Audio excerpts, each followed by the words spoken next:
বড়দেরকে প্রণাম আর ছোটদেরকে ভালোবাসা জানিয়ে আমি শিপ্রা মজুমদার আজকে আবার একটা নতুন রেসিপি নিয়ে তোমাদের কাছে চলে এসেছি।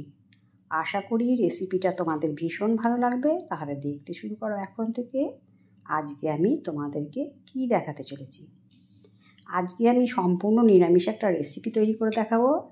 প্রথমে আমি গ্যাসের ওভেনে ফ্রাইং প্যান বসিয়ে দিচ্ছি। তার মধ্যে 4টে শুকনো লঙ্কা, 3টে এলাচ, হাফ চামচ মৌরি, 1 চামচের মতন জিরে, গোটা জিরে, হাফ চামচের মতন ধনে আর কয়েকটা গোলমরিচ দিয়ে নিলাম। এবার এটাকে সুন্দর করে ভেজে নিতে হবে। আর লক্ষ্য রাখতে হবে যেন পুড়ে না যায়। পুড়ে গেলে কিন্তু মশলাটা খেতে একদম তরকারির মধ্যে ভালো লাগবে না। এরকম করে নাড়িয়ে চাড়িয়ে আমি সুন্দর করে ভেজে নিলাম। এবার এটাকে গুঁড়ো করে নেব। এরপরে দেখো একটা বেগুন নিয়ে নিয়েছি বড় সাইজের। বেগুনটাকে আমি লম্বার দিক দিয়ে কেটে নিচ্ছি। প্রথমে লম্বার দিকে 3 ফালি দিয়ে নিলাম। তারপরে বেগুনটাকে আমি বড় বড় সাইজ করে কেটে নেব। আজকের এই নিরামিষ রেসিপিটা দিয়ে তোমরা ইচ্ছা করে রুটি, পরোটা খেতে তো পারবেই, এমনকি ভাতের সাথেও ভীষণ খেতে ভালো লাগবে। আর যারা রুটি খেতে ভালোবাসো তারা 2টো জায়গায় 4টে রুটি খাবে, আমি এই গ্যারেন্টিটা তোমাদেরকে দিচ্ছি। বেগুনটা সমস্তটা বড় বড় করে কাটা হয়ে গেছে। এরপরে আমি জল নিয়ে নিয়েছি। জলের মধ্যে 1 চামচ লবণ দিয়ে দিলাম। জলের মধ্যে লবণ দেওয়ার কারণ হলো এর থেকে যে কষটা বেরোবে, বেগুনেরটাকে কালো হবে না, প্লাস জিভটা অনেকের চুলকায়, জিভটাও চুলকাবে না। এরপরে দেখো একটা আলু নিয়ে নিয়েছি। আলুর খোসা ছাড়িয়ে আমি এরকম করে মাঝারি মাপে কেটে নিচ্ছি। লম্বার দিকে এরকম করে কেটে নিতে হবে। একটা অর্ধেক আলু থেকে আমার এরকম 6-7টা পিস বেরোলো। এইরকম টাইপের করে লম্বার দিকে কেটে নিতে হবে। তোমাদেরকে দেখিয়ে দিলাম। এরকম পর্যায়ে আমি কেটে নিয়েছি। এবার এটাকেও আমি জলে ভিজিয়ে রাখলাম যাতে না কালো হয়ে যায়। কিছুক্ষণ ভেজানো থাকলো। এরপরে আমি আদার খোসা ছাড়িয়ে নিয়েছি। এখানে প্রায় হাফ ইঞ্চির থেকে একটু বেশি আদা আছে। এটাকে একটু কুচি করে নিলাম। এবার একটা হামানদিস্তা নিয়ে নিলাম। হামানদিস্তার মধ্যে আদাটা নিলাম। আর 2টো কাঁচা লঙ্কা নিয়েছি। কাঁচা লঙ্কাগুলোকে একটু সাইজ মতন কেটে নিলাম। এবারে আদা আর কাঁচা লঙ্কাটাকে আমি একটুখানি থেতো করে নেব। খুব মিহি করব না, ঠিক এরকম পর্যায়ে পর্যন্ত আমি থেতো করে নিয়েছি। দেখো, এবারেতে কড়াইয়ের মধ্যে সর্ষের তেল দিয়ে দিলাম। 3-4 চামচ আমি সর্ষের তেল দিয়ে দেবো। সর্ষের তেলটা যখন একটু গরম হলো তার মধ্যে দিয়ে দিলাম হাফ চামচের একটু বেশি কালো জিরে। এবার কালো জিরেটা সুগন্ধ বেরোনো পর্যন্ত অপেক্ষা করে নিচ্ছি। তারপরে আমি দিয়ে দিলাম বেটে রাখা আদা আর কাঁচা লঙ্কা। এটাকে সুন্দর করে ভেজে নিতে হবে, আদার কাঁচা গন্ধটা যাতে চলে যায়। আর আদা কাঁচা লঙ্কা দিলে কিন্তু মানে যে সবজিটা রান্না করব তার মধ্যে একটা ভীষণ সুন্দর গন্ধ আসবে।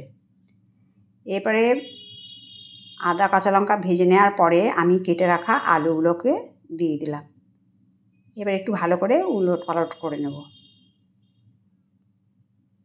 আমি আজকে যে মশলা ইউজ করছি সেইগুলোকে দিয়ে রান্না করে দেখো, তোমাদের ভীষণ ভালো লাগবে। একটা অন্য ধরনের একটা রেসিপি তোমরা পেয়ে যাবে।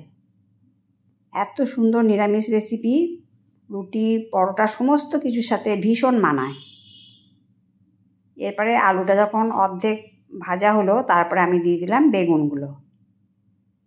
বেগুনটাকে দিয়ে এবারে ওপর নিচ নাড়িয়ে চাড়িয়ে রান্না করব। এতে কিন্তু খুব বেশি তেল মশলার প্রয়োজন হয় না। এবার দিয়ে দিলাম হাফ চামচ হলুদ আর দেব 1 চামচ লবণ। এবারে আমি ভালো করে নাড়িয়ে চাড়িয়ে নেব।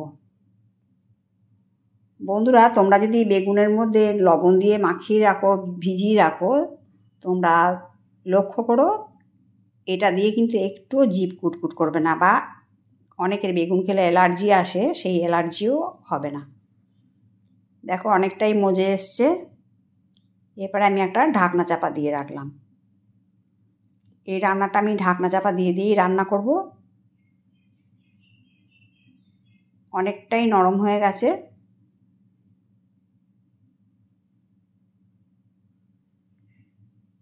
কিছুক্ষণ নাড়াচাড়া করার পরে আমি আবার এরকম করে ঢাকনা চাপা দিয়ে দিয়ে এই রান্নাটা আজকে করে তোমাদেরকে দেখাবো।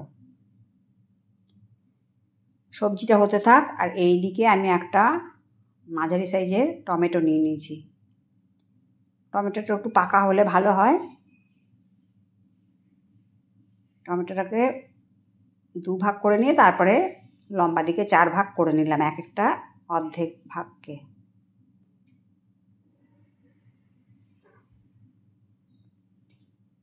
এরকম বড় বড় করে আমি টমেটোগুলোকে কেটে নিলাম। মাঝখান দিয়ে আর ভাগ দিলাম না। যখন টমেটোগুলো মুখে পড়বে খেতে ভীষণ ভালো লাগবে। একটা টক মিষ্টি নোনতা স্বাদের এই রেসিপিটা তোমাদের ভীষণ দেখবে খেতে ভালো লাগবে। দেখো বেগুনটাকে আর আলুটাকে এরকম করে সুন্দর করে নাড়িয়ে চাড়িয়ে ভেজে নিচ্ছি। তোমরা দেখে বুঝতে পারছো একদম কিন্তু তেল বেশি নেই, অল্প তেলের মধ্যেই কিন্তু রান্নাটা আমি আজকে কমপ্লিট করব। অনেকটা মজে এসছে। এবার যে গুঁড়ো মশলাটা করে রেখেছিলাম সেই গুঁড়ো মশলাটা অর্ধেকটা দেব, বাদ বাকিটা অন্য সময় আবার একটু ইউজ করব। এরপর দেখো গুঁড়ো মশলাটা দেওয়ার পরে এবারে টমেটোটাকে ছেড়ে দিলাম।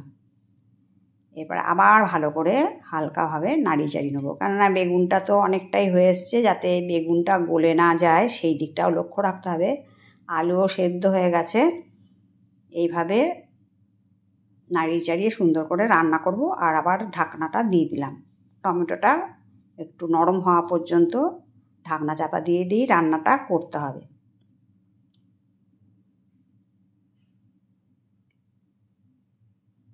আবার এটা একটুখানি নাড়িয়ে দিলাম। যারা বেগুন খেতে পছন্দ করো না তারাও যদি এইভাবে রান্না করে খাও, দেখবে তোমরা কিন্তু এটা ভালোবেসে খেতে বাধ্য। অনেকেই আছে বেগুন খেতে পছন্দ করে না, তারা যদি এইরকম করে তাদেরকে রান্না করে দেওয়া হয় তারা কিন্তু আঙুল চেটে খাবে। এরপরে ওপর থেকে দিয়ে দিলাম একটুখানি ধনেপাতা। ধনেপাতা দিয়ে আবার একটুখানি নাড়িয়ে চাড়িয়ে নিলাম।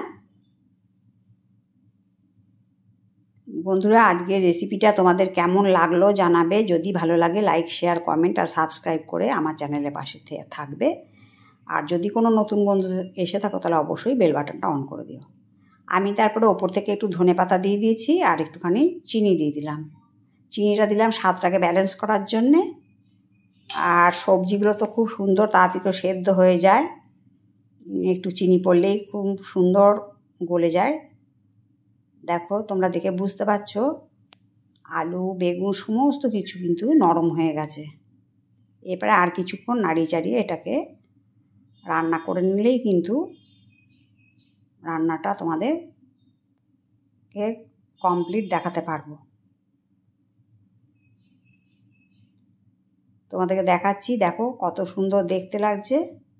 সবজিগুলো কিন্তু একদম গোটা গোটা আছে, টমেটো সুন্দর সেদ্ধ হয়ে গেছে। এরকম পর্যায় পর্যন্ত টমেটোগুলোকে রাখতে হবে, তাহলে কিন্তু মুখে পড়লে খেতে ভীষণ ভালো লাগে। আমি এর মধ্যে যে গুঁড়ো মশলাটা রেখেছিলাম সেটা মানে তোমাদেরকে দেখাতে ভুলে গেছি, স্কিপ করে গেছি। এর মধ্যে কিন্তু পরে একটুখানি ওই গুঁড়ো মশলাটা লাস্ট মোমেন্টে দিয়ে দিয়েছিলাম। দেখো আর একটুখানি ধনেপাতা দিয়ে দিলাম। প্লেটের মধ্যে সার্ভ করে নিয়েছি। কত সুন্দর দেখতে লাগছে। আর বন্ধুরা, তোমরা সুন্দর সুন্দর কমেন্টসের মাধ্যমে জানাবে আজকের রেসিপিটা তোমাদের কেমন লাগলো। তাহলে আবার অন্য কোনো দিন অন্য কোনো রেসিপি নিয়ে আবার তোমাদের কাছে আসবো। আর তাহলে আজকে এই পর্যন্ত রাখলাম, কেমন? টাটা।